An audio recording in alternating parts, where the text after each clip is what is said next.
Good morning. My name is Jennifer Ryan, and on behalf of the Alliance of Women in Workers' Compensation, I want to welcome you to today's webinar. This webinar, titled Through the Lens, Shining Light on Women's Heart Health, will last approximately 1 hour and is an interactive webinar being broadcasted today, Thursday, February 3rd, 2021. Before we get started, I would like to thank our 2021 corporate sponsors for their support on hosting events such as this. They support us not because they want their logos up on a screen, but they support the cause, which is to affect positive change in the workers' compensation industry through networking, support, mentoring, and collaboration. The Alliance is inclusive of all professionals in workers' compensation, regardless of career stage, with the belief that we can all learn from and support each other. Please be sure to head to the AWWC website for all upcoming virtual events. Our theme this year is Through the Lens, which will allow us to take different topics each month and focus on specific conversations that will bring value to our audiences. We are joined today for our fireside chat with Artemis Emslie, AWWC President, along with Nina Morgan from the American Heart Association, as we shine light on a topic of women's heart health.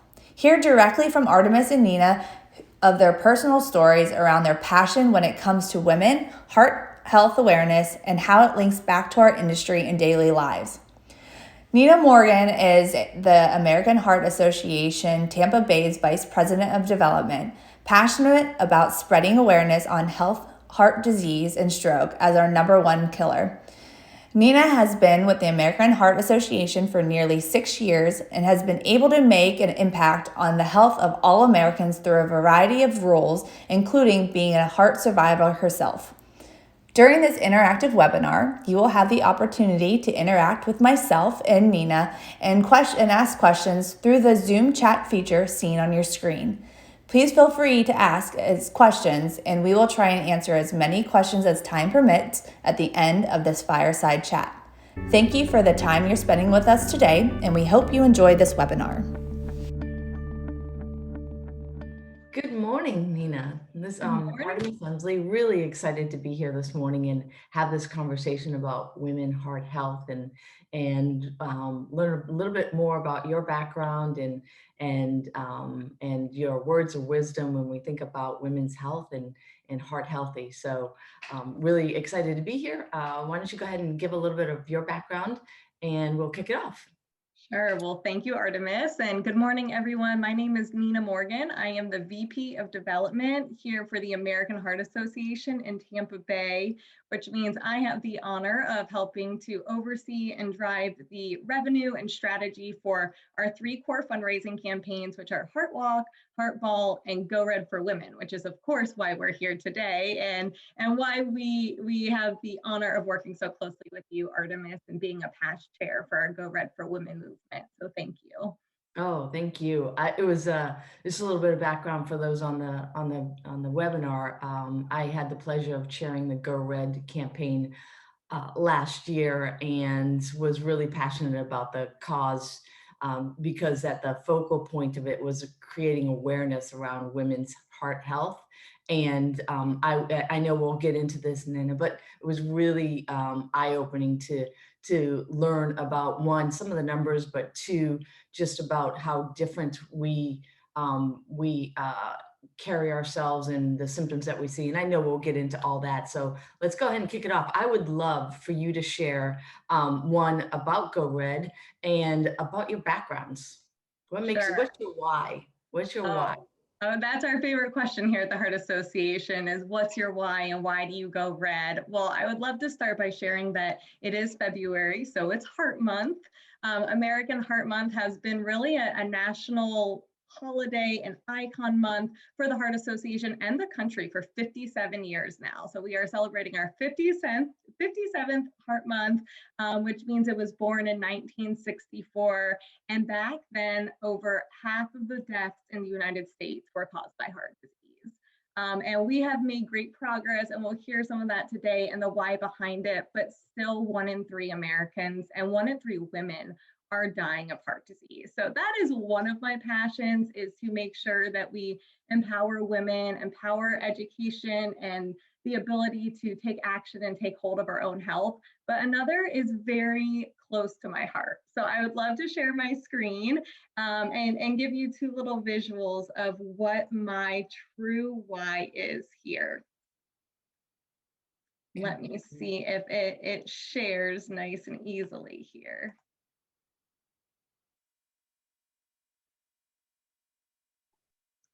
All right, so we see that. Okay, wonderful. Well, this is obviously our awesome Go Red logo, but this is my why. So, here on the screen, we have two babies who are about 34 years apart in age and are both receiving different heart assessments. The baby on the left is me at all of 12 days old, so I'm aging myself a little bit here. But I was born with a congenital heart defect called coarctation of the aorta. My mom had for all intents and purposes, a healthy pregnancy, an easy delivery, she always likes to remind me. And I went home a really healthy baby. And it wasn't until 7 days that my parents knew that something was wrong with me. I was a sick baby. I needed help. And they got me to an emergency room. Luckily, that women's intuition and mother's intuition is always right. And so at 7 days, I went to the emergency room. And it wasn't until 5 days later, they understood it was something with my heart. Then another 3 days later, I had open heart surgery. They corrected my collapsing arch. And I am here today to share my story. I am one of the lucky ones who's only had one surgery. And I like to say that the only thing I have to show for it is a 12-inch scar on my side, which I wear proudly. But the picture on the right is my now 7-month-old son. And so his name is Ford, and I will spoiler alert, he is 100% healthy. But what my why is the advancements that have been made in congenital heart defects. So I knew at 20 weeks that going into my 20-week appointment, that there was a 1 in 5 chance he would have my genetic disorder of the heart. 1 in 5 seemed really high as a first-time pregnant woman, but walking out of that 20-week appointment, I knew for 99% certain that he did not have the issue. So halfway through my pregnancy, I knew he was healthy. Upon delivery, this is an hour after I delivered, he received a non-invasive test called pulse oximetry, which measures the blood oxygen between the lower half of his body and the upper half of his body that can detect hundreds of congenital heart defects. That came back clear. And then here, within an hour of his birth, he had his first blood pressure reading, which that is the smallest blood pressure cuff I've ever seen in my life. But I say all this to share that the American Heart Association and medical experts have made great strides in congenital heart defects. While it's still the #1 birth defect, we have decreased mortality rate by nearly 40% in the last 20 years. And even more than that since I was born. And we still don't know all of the root causes of congenital heart defects, but we do know that more adults than children are living with congenital heart defects. In fact, about 3 million of us, so I'm a proud CHD survivor, but that also means that 3 million of us are walking around with heart disease. I will always have heart disease. And so I will always be passionate about my own health, about empowering women I don't know, empowering my best friends, my mom, my sister, and making sure that we know all of our health risks and what we can control about it. I do want to share that I'm obviously not a medical expert. I am a wildly passionate staff member of the Heart Association. I am a woman who wants to spread awareness. So everything we'll share today and talk about Artemis is really information that is available on heart.org and other great websites that, we really hope that we can, quote, take the lab coat off from, information your doctor shares, or, you might be referencing Dr. Google, and really give you some science-based information and tips that can easily be incorporated into your life. So thank you for asking my why. I'm sure so many women on the call have their own why, but thanks for letting me elaborate a little bit on mine. Oh, thank you for sharing that story. It, just even looking at the pictures, it warms your heart, one, to one, know that you're here, but two, all the advances that we have made, all the strides that we have made at the American Heart Association. So I love it. I would love if you could share just more globally about what the American Heart Association does, and how you're driving that passion with a team of individuals that are just absolutely phenomenal. As you know, I had the chance of working at the Go Red campaign, and one of the things that stood out was all the folks with their whys and the passion that drove to just purely just educating folks out there and women out there. So would love if you just gave that, give a little bit of background. Yeah, absolutely. Well, we are a small but mighty staff team, but with the help of people like you, Artemis, and all of our volunteer-led campaigns, our board, and then every single person in the community who donates $1, raises $1, and spreads awareness helps us become an army in Tampa Bay and communities throughout the country. So this is really a snapshot of the American Heart Association's work and really our 5 key focus areas of health. I've shared our mission statement up here, which is to be a relentless force for a world of longer, healthier lives, because I think it's really interesting that over the years, the American Heart Association has sort of weeded out the words heart disease and stroke from our mission statement, because we have realized that one of the strongest key elements of health is prevention. So we don't only want to focus when someone has heart disease or stroke, we want to prevent them from getting it, and we want them to live longer, healthier lives. And we will always be focused on helping those that do have heart disease and stroke, but let's make sure that as many people cannot get it as possible. So the first pillar here is our research arm. We have always been born and bred as a research organization. We have invested about $4.5 billion in heart and stroke related research. And most recently, of course, added COVID under that pillar. A year ago, we were not talking about COVID as it relates to heart disease. We are not excited that it intersects with the heart, but it does. And we know that those living with underlying conditions such as high blood pressure, history of heart disease, history of stroke are more susceptible to COVID. So we're doing a lot of research in that space and hope to be alongside those who are blazing the trail and helping our communities stay and get healthy. The healthy living pillar is something we've always talked about. It's always been about getting active and eating well, but a new element to this is making sure we wrap in mental well-being as well. We all are stressed right now. We are all in a different environment, working from home, around our family more than we're used to, which is a blessing and oftentimes cause for stress. So want to make sure that we can empower people that their gratitude, their sleep, their mental well-being, their ability to be resilient when it comes to stress is actually just as important as that physical health. So lots of great tips and tools on the AHA website. We also are really taking a deep dive into vaping. We've always been focused on mitigating tobacco use and nicotine use, but youth vaping is becoming an epidemic, and we are alongside for the fight. And then, of course, reducing chronic conditions such as blood pressure, high cholesterol, diabetes. I purposely left out the middle column because this is what we're here to talk about today, but I think it's really neat. Out of the 5 focus areas that the American Heart Association has defined, that women's health is a single pillar of that. And that's truly because, as I mentioned earlier, 1 in 3 women will lose their life to heart disease. And I hate to put it this way, but if I'm standing here and I have my best friend to my right and a best friend to the left, I can't choose who the 1 in those 3 are. And we need to change that number. We, are here today to, again, empower women to empower themselves and other women and future generations. So just so excited to get into the meat and potatoes of it all. I so appreciate that. When I think about women's heart health and the 1 in 3, it's amazing because we look out there and the amount of awareness that's around cancer is important, and we see it.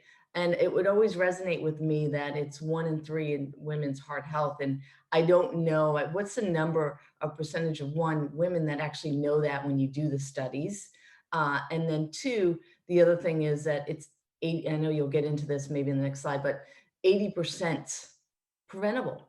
And that's why those other pillars are so important. Absolutely. And, you know, I will say, let me hit my next slide because you're teeing me up nicely for all of these, Artemis. But, you know, really the Go Red campaign was born in 2004, so 17 years ago, because women did not know heart disease was their number one health risk. It was, that percentage was very low, and I don't have the exact percentage, but over these 17 years, there has been a 90% improvement of that awareness. So more women now know that heart disease is their number one health threat.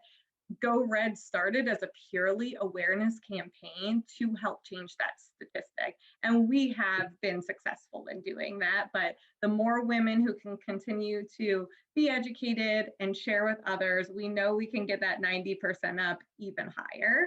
I think another great thing about Go Red is outside of the awareness and the education it provides and the action it encourages, we are able to say that 285 less women die each and every day because of cardiovascular disease, which I just think is amazing. Again, thinking about the friend to the left and friend to the right, you put together 285 people, and that's a lot of women that are able to celebrate more life and create more memories with their family and friends. And I just think that number in itself is so powerful.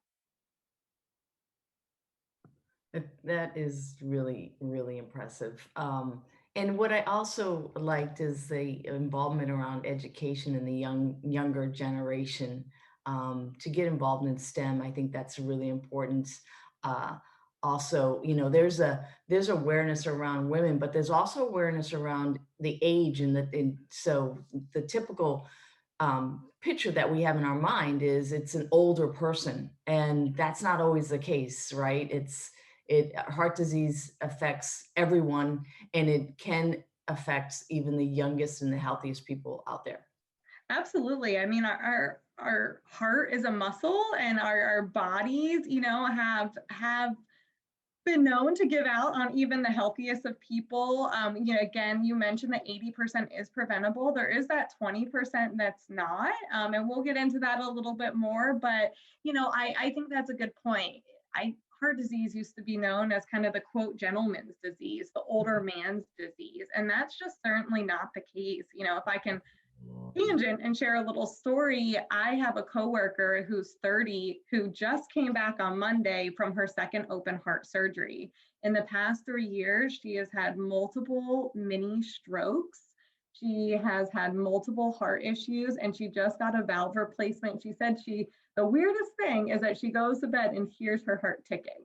But again, 30 years old, does CrossFit every day, and you would never look at her and think that's a picture of heart disease. And that's just the thing. We can't judge a book by its cover when it comes to heart disease, which is why we need to go to the doctor and get an annual checkup. We need to know our numbers. We need to be our own best health advocate. And just because you are 20 or 30 or 40 or 50 doesn't mean it can't happen to you. And we're not here to scare people, but we're here to encourage people to pay attention to your body, pay attention to warning signs. And if something feels off, go get it checked.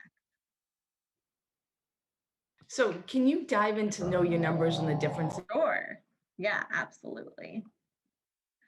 So know your numbers. So the American Heart Association defines ideal cardiovascular health by having a picture perfect health in these 7 key areas. And my next slide will kind of show you, you know, what we define as poor, moderate, and ideal health. But these 7 key metrics, there's 4 biometrics and 3 lifestyle changes. So blood pressure, cholesterol, blood sugar, and weight are really the numbers you need to know. And then diet, activity, and smoking status are really the lifestyle things we are asking you to change or increase or decrease if it comes to smoking. And, you know, I think what's really important here is make sure you truly know your numbers. If you go to the doctor and they put the blood pressure cuff on you and they, you know, type your numbers into the computer and walk away, it's okay to ask them, what was my blood pressure? And what does that mean? And do I need to be doing anything about it if I'm in an elevated state? I think so many times we get our blood pressure taken and we don't hear what that number is. And even myself with a heart condition, I have to ask every time, what was it? What was it? What was it? And that's no fault of our providers. It's just that not everyone is as curious. They're not used to sharing that number in just a casual conversation, but it's okay to stop and ask. So that's what you go to the doctor for. Same thing with cholesterol and blood sugar. When you get blood work, it's okay to call your doctor and deep dive into what that means for you. Yeah, I was always amazed of if you're getting your blood pressure done and you have your legs crossed, that uncross them, and it just little tips that would help one get the correct reading, but two, asking the numbers when you get them, what does that relate to? What's borderline? What should it be, and how do I improve those numbers? So. Absolutely. The other and I would love for you to dive into the differences when somebody is, well, how do I put this? We are all really, really busy as women, and I think you used it, we have to be our advocates of our health, because there's a term that you would use as we would be the CEO of our household.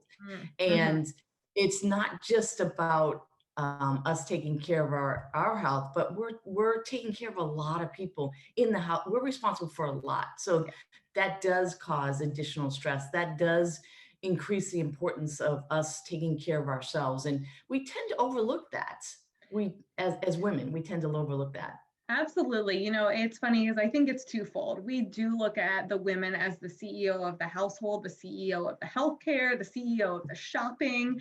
So when you look at this, you know, we are the ones who are helping to buy those healthy groceries at the store, or at least write the list. My husband goes to the grocery store, but I write the list. You know, helping to make sure that the family gets outside and gets active. We're making the doctor's appointments. And so I think we can be empowered to do this for our family. But first and foremost, we have to put ourselves first, because if we're not here to be there for them, it doesn't matter. So you are number one. It's okay to be selfish. And that's what Go Red is all about. It is okay to put yourself first. Make time for your own appointment. Make time for the 20 minutes of activity that you want to carve out in the day.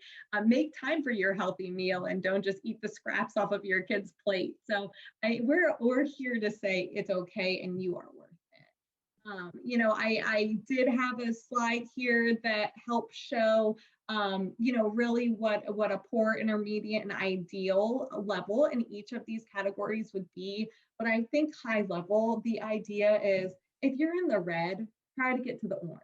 If you're in the orange, try to get to the green. We're not asking someone to be 100% in the green for everything. That would be great, but the statistic is that only 1% of Americans is in this full green category. So we're not asking everyone to do that. We're asking everyone to just make a small change. Again, if there's something that you can incorporate into your life that will increase your diet or help reduce your blood pressure or increase your physical activity, just take that small step today. And I'll show you how small those steps can be, Artemis. I know we chatted about this earlier, but there's some really great ways to add activity into your day. I know we already touched on grocery shopping, and maybe it's not the groceries, but any shopping. You could be at Target or the mall. 30 minutes of shopping every other week for a year is like walking a marathon, you know, and you double that. If you go every week, that's like walking 2 marathons throughout the year. Vacuuming is like, for 20 minutes, is like walking a mile. So I dread vacuuming, but if I say like, hey, I'm about to get a mile of my steps in, that makes it a lot better. So again, I know I said it earlier, but we want to take our lab coat off. We want to make being healthy really realistic for people. Again, we know not everyone is going to go vegan or run a marathon, and that's not what the AHA is encouraging. We're encouraging those small everyday steps. Here at the bottom of the screen, I wrote healthy for good, because if you go and Google AHA healthy for good, there are so many tips and tools when it comes to moving more, eating well, and being well. Again, more of that mindfulness. So I encourage you to spend some time on that website. That is not a shameless plug. It is just the best information that can be, again, absorbed and shared with others as well. But I really hope when all of you vacuum this week that you think of the AHA and that you're getting a mile's worth of it. So we shouldn't use the automated vacuum that goes around anymore. We should do the, yeah, I got Well, wait, sure. I hear You can shop instead of vacuum, and then we're still getting our steps in. Yeah. The other thing that I always appreciated too is where we can know our numbers, but sharing our numbers with our spouses and our loved ones make a difference, because sometimes we are not our best advocate. And if they see something or, you know, they can push us a little bit in the right direction because we may not be paying attention to it. We may be pushing it aside. 100%. You know, I think we're all doing that for someone in our lives, and we need that accountability partner to do that for us. So absolutely. Yeah, that's good. All right. Do you mind? I would love, because I was fascinated with this as I was learning, the differences between how I might be having symptoms that I need to watch out for versus my male counterpart. Absolutely. So, you know, I think that's one of the biggest misconceptions. Outside of it's a man's disease, it's that we feel things exactly the same way as a man would. You know, I think when we hear of classic heart attack symptoms, it is the elephant on the chest. And you will see here on the screen, and I'll make sure that these graphics get out to all of you in the follow-up email. But, you know, pressure on the chest is a symptom for women, but oftentimes it's more pressure on the upper abdomen. So there is pain in the stomach versus pain on that chest. Again, this is not saying that no woman would feel pain on their chest, but there are times where it is that upper abdomen pain. We are more likely to experience indigestion when it comes to a heart attack. Again, if every time you eat a pizza, you get heartburn, like you are probably not having a heart attack. But if it is relentless, you know, untreatable with over-the-counter medication, indigestion, it's time to call 911 and get to a hospital. Same thing with stroke. You know, we have the classic signs and symptoms for both men and women of the acronym FAST. So facial drooping, arm weakness, slurred speech, and the T is actually time to call 911. But you can see here with women, there's a little bit more of disorientation and confusion, maybe some memory problems, fatigue, or nausea and vomiting. So again, very different signs than we see in men. And luckily for us women, we have way more symptoms that we have to keep our eye out for. Joking, you know, men have it a little easier, but you know, we really need to know that these are our warning signs. And once again, it's every time you feel fatigue. Right now it's like, oh, I feel fatigued, I have COVID, right? But so it's not every time you feel fatigued something like this is going on. But again, be aware of your body, be aware of changes. And I think the number one thing that I would love for women today walk away knowing, whether it's for themselves or a loved one, is what we call don't die of doubt. You know, we have a couple physicians on our board that say, I would rather someone arrive to my hospital and I'm able to say, you're having heartburn, and not arrive to the hospital and he wasn't able to do anything about it. So if you're feeling something, get help. Call 911. Don't drive yourself to the hospital. The ambulances are like moving ER. So if you call 911, they can not only begin your assessment, but they can also take you to the best hospital for your treatment. So community hospitals have stroke centers, have heart centers. You know, as women, we handpick the hospital we're going to have our baby at.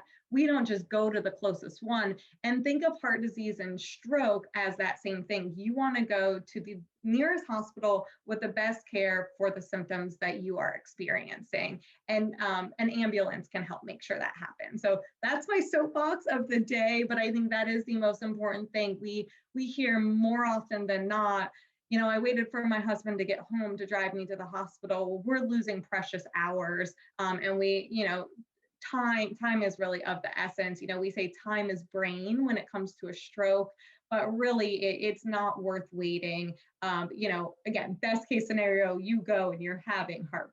So again, thanks for letting me get passionate about that, but that is certainly one of the pieces of the education and awareness that we want to provide. Yeah, so I think you've covered a lot of great areas as far as knowing your numbers, knowing that symptoms are different, knowing your body and listening to your body and being your own advocate, and that time is of essence to ensure that you're catching some of these symptoms and getting help at appropriate times, so you don't have life-damaging problems when it comes to heart health and or stroke. So really appreciate that recap. What I also found out was was really interesting is the amount of research that goes into women's heart health, when it started. Like, give a little bit of that background.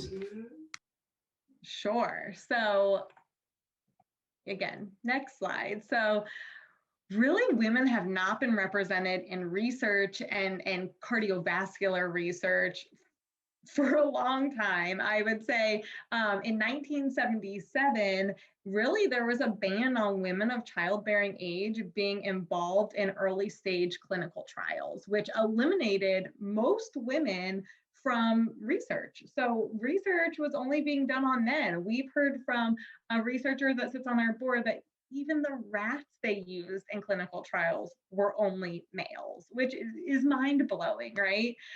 So it wasn't until the early 2000s that ban was lifted and women started to be included in research and clinical trials. And then in 2019, the American Heart Association teamed up with Project Baseline by Vera Lee here and created what is now known as Research Goes Red. And it is essentially the opportunity to empower you, me, the women on the call, our sisters, our mothers, our aunts, to be a part of the solution. You and I can sign up for Research Goes Red, and I can again give my health history, share some of my statistics, and start being a part of this research without even being in a clinical trial. We are gaining so much knowledge from this thousands, tens of thousands of women, and really encourage you, if you say, I want to do something for women's heart health, I want to be a part of the solution, this is an awesome first step. And we need to advocate that women have their own specific research. At the AHA, we do have some strategically focused research projects happening just with women, again, in a more clinical setting, but getting involved this way in a non-invasive way that's providing answers and empowering future generations is really powerful. I would also say, encourage the younger generations to start learning, start speaking up. We as working women have access to these types of educational forums, have access to people who are telling us to, go to the doctor and empower ourselves. But it is our youngest and most diverse generations who have the least amount of knowledge. So I encourage all of you today to handpick one person, maybe one person, a teenage girl to share this information with, because the more we can empower them, the brighter future we're No, that is extremely helpful. One more question for you, just because it's such a hot topic these days. Can you just do a little bit deeper dive on COVID and some of the things that you're seeing as it relates to heart health? Yeah, again, not being a medical expert, I don't want to share too much, but I will say it has highlighted the need to be heart healthy, right? We are seeing that those who, for the most part, there's anomalies for sure, but we are seeing those who, are fit, are in good cardiovascular health, are able to combat the symptoms and the severity of COVID more than others. We know that obviously underlying conditions such as diabetes and again, previous heart disease is a key factor in maybe ending up in the ER or the hospital or on the ventilator. So really just wanting to say, with COVID and outside of COVID, that, you know, what you can do to empower your own health will only, again, make your future brighter. Not to use the term that's on the screen right now, but it's staring at me in the face. And you know, I think, just to make a plug, because do what you can to wear a mask and stay social distance. You know, we hear it from our doctors all the time. You know, we don't know what this disease is causing in the heart, not only current heart issues, but, you know, what it means down the road. So, you know, more to come, especially with all the research happening. But again, just a plug to continue to be heart healthy. Yeah, I appreciate that. The two things that came to my mind was, one, COVID is a open working textbook, and we're learning every day on it. Absolutely. And it's amazing what the science has done and the science industry has done in order to really advance that research and produce what they produced. It's really phenomenal to see. And then number two is that there's so many things that are interconnected. You know, when you talk about being healthy and how the heart and what impacts like diabetes and other diseases out there, it literally is things that are all around. What the American Heart Association does is really taking care of yourself, eating healthy, physical, mental well-being, and the Alliance population. We are really in tune with not only increasing our knowledge on business acumen things and leadership and stuff, but we really got to take a step back and take care of ourselves so we can do all these other fabulous things in the industry. So really appreciate your insight. This has been insightful, and I hope that our audience has enjoyed this as well. So thank you very much. Well, thank you for having me, Artemis. And I will end with sharing, if this wasn't enough for you, we have tons of different webinars to join throughout the month of February, Heart Month here. You can see everything from congenital heart defects to maternal health, and even Black women and well-being. So lots of opportunities. We'll get you all these links out there. Fridays, which will be tomorrow when you guys are watching this, is Wear Red Day. So just like Artemis and I are doing, we encourage you to wear red in your workplace, on your Zoom calls, when you're picking your kids up from school, and again, raise that awareness about heart disease in women. Thank you very much. Thank you. Relentless. Yes, that's a great word. Thank you. Thank you, Artemis, and thank you everyone for having me.